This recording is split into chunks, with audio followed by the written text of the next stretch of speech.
Topic है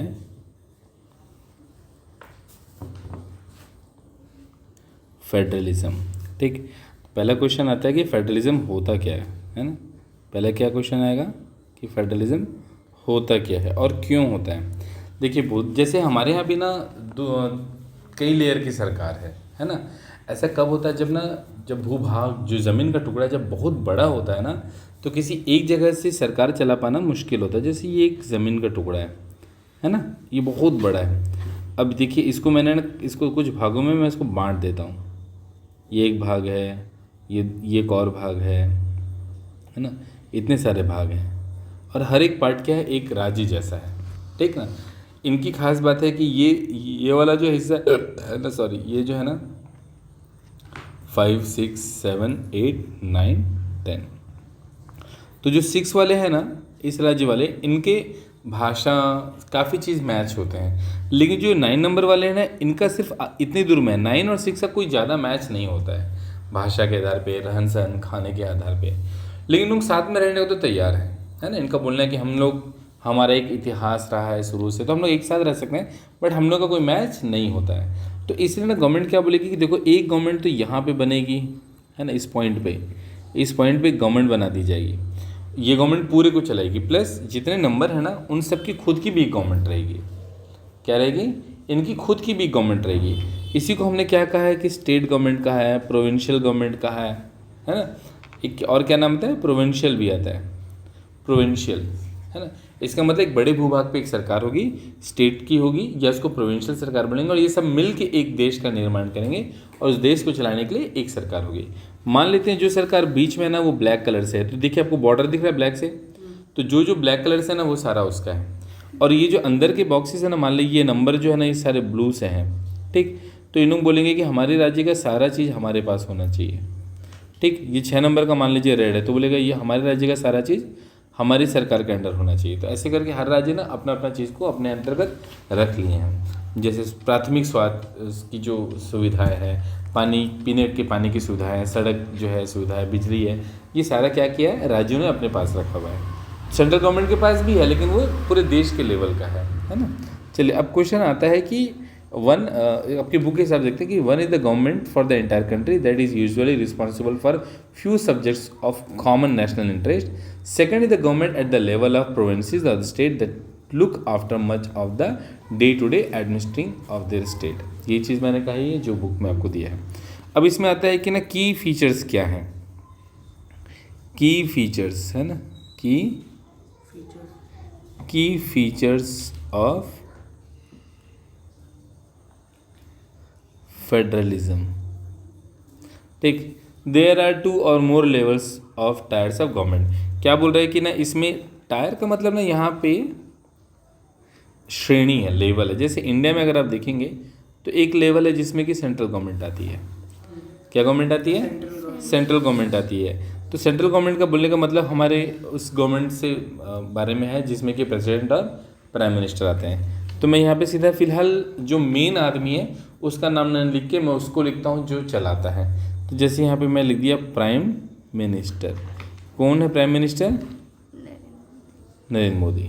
ठीक, तो ये प्राइम मिनिस्टर जो हैं ये यहाँ के बेसिक, मतलब वो मान सकते हैं कि बॉडी है गवर्नमेंट के, है ना। प्राइम मिनिस्टर जो है वो सेंट्रल लेवल के बेसिक बॉडी है। दूसरा लेवल क्या है? स्टेट का। क्या है? स्टेट का। तो उसमें कौन आएगा? विष्णु देव साय। ये आ गया सेकंड लेवल पे, ये राज्य का है। तीसरा टायर क्या है? डिस्ट्रिक्ट और जिला पंचायत बोलते हैं। डिस्ट्रिक्ट जो है ना, जिला पंचायत, जिला पंचायत में क्या होता है? इसमें 2 हिस्से में टूटते हैं कि जो जिला पंचायत है इसमें 2 हिस्सा टूटता है। एक तो जो शहरी क्षेत्र में आता है सिटी, और एक क्या आता है विलेज मान लेते हैं, ग्राम पंचायत हिस्सा होता है। तो हमारे पास बेसिकली 3 लेयर की सरकार है ना। हमारे पास जिले में क्या होता है, सिटी में कौन सरकार होती है? नगर निगम होती है, पार्षद होते हैं। इनके पास क्या होता है? सरपंच होता है, मुखिया होता है, ऐसे इनका काम चलता है। तो 3 टायर इसी का मतलब है। Different tyre of the government have their own जुडिक्शन, मतलब उनके ना लेजिस्लेशन, टैक्सेशन, एडमिनिस्ट्रेशन सब अलग अलग होता है ना। जैसे अगर आप कोर्ट भी देखेंगे तो जो सेंट्रल लेवल का कोर्ट है यहाँ पे सुप्रीम कोर्ट है, यहाँ पे फिर क्या आता है हाई कोर्ट है, और यहाँ पे सेशन कोर्ट है, मतलब सेशन कोर्ट है, और डीएम साहब भी बैठते हैं। ब्लॉक लेवल पे एसडीएम बैठते हैं, है ना। तो ये सभी मजिस्ट्रेट हैं। तो जो कोर्ट है ना, ये कोर्ट किसको बताता है, जो कोर्ट है वो बताया है ज्यूरिसडिक्शन, मतलब न्यायपालिका। ये क्या करती है, न्याय देती है, ठीक। एक होती है कार्यपालिका, क्या होती है, कार्यपालिका, है ना। इसको इंग्लिश में एक्सिक्यूशन भी बोलते हैं, executive party, executive party, not execution, executive party, है ना। एक्सिक्यूटिव पार्टी क्या होती है, जो कि ना काम करवाती है। तो प्राइम मिनिस्टर लेवल में कौन होते हैं, सारे ना आपको एक्सिक्यूटिव्स मिलेंगे, सचिव, ये सेक्रेटरीट, वो सेक्रेटरीट, फलाना सेक्रेटरीट।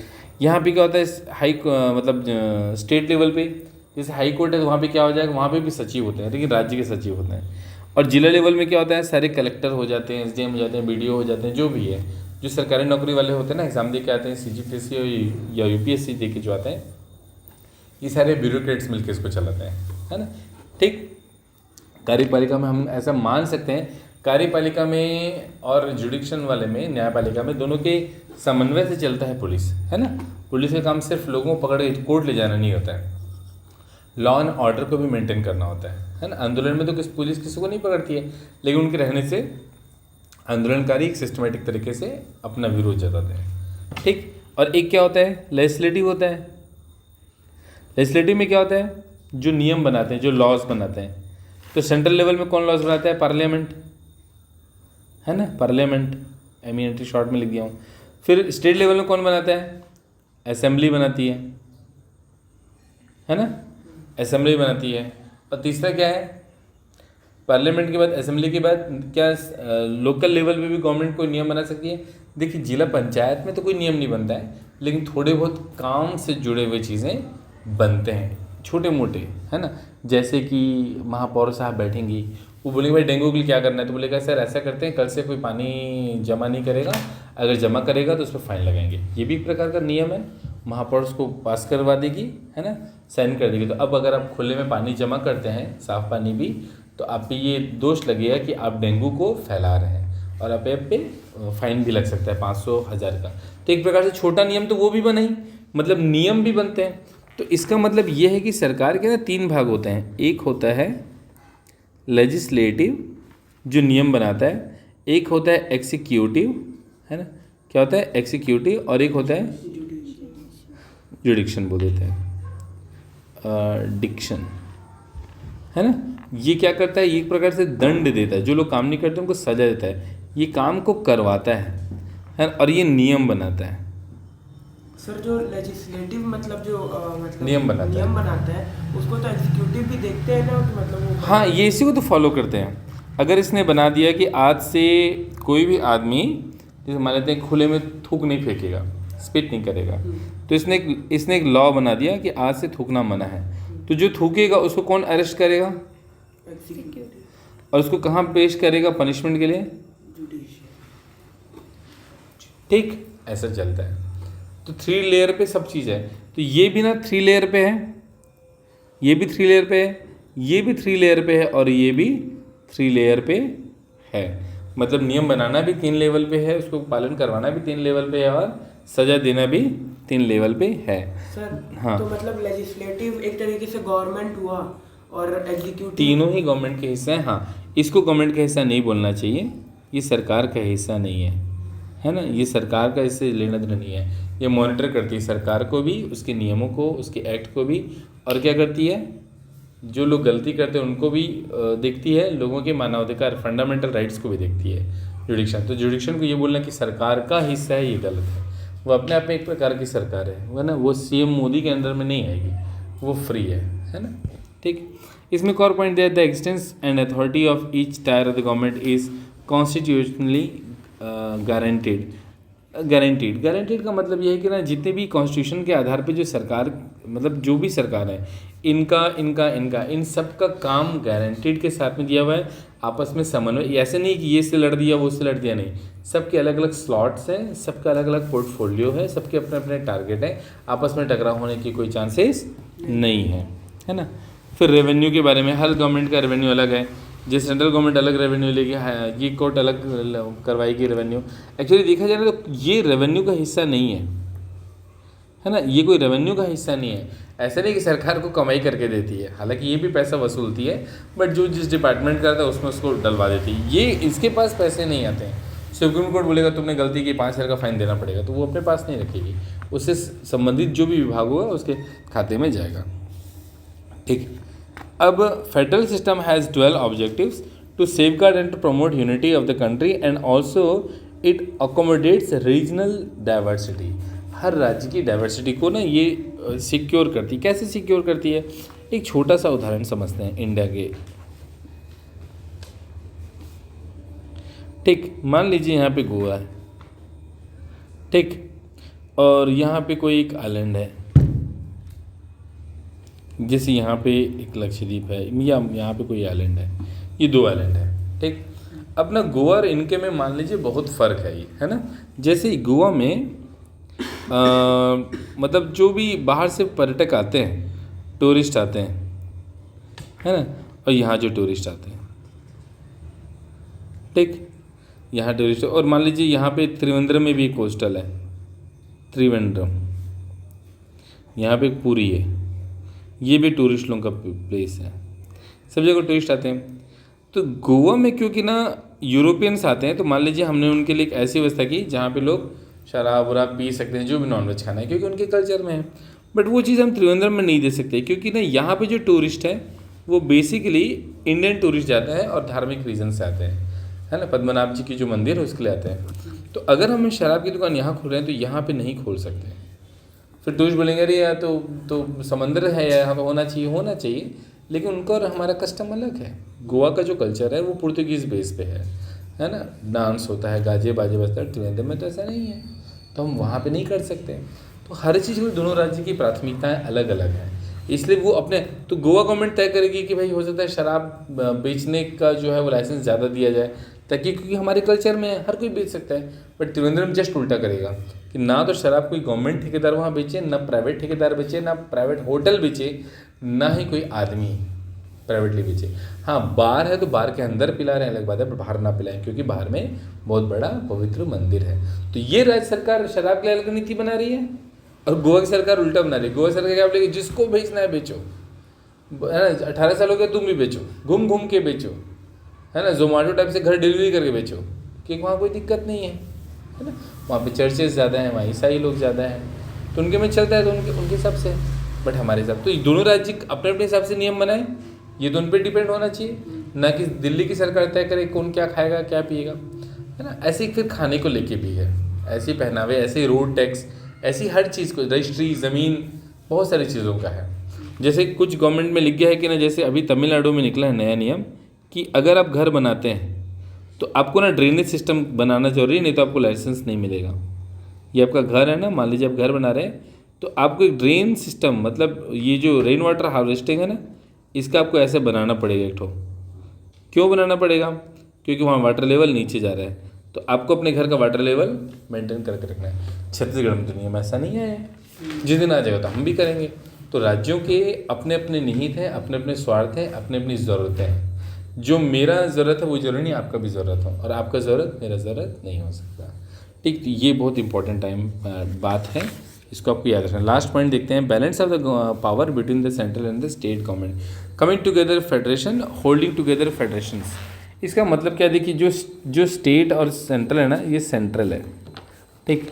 तो सेंट्रल और स्टेट के अपने अपने कुछ नियम हैं। जैसे ये रेलवे है, क्या है, रेलवे है, तो स्टेट गवर्नमेंट बोलती है कि भाई सिर्फ रेलवे मैं तो नहीं चला रही हूँ, दोनों मिल के चला रहे हैं, तो हम दोनों मिल के रेलवे का भार उठाएंगे। ठीक, अब मान लीजिए ये एक हमारे पास पेप्सी का कोन है, कोल्ड ड्रिंक है, ठीक,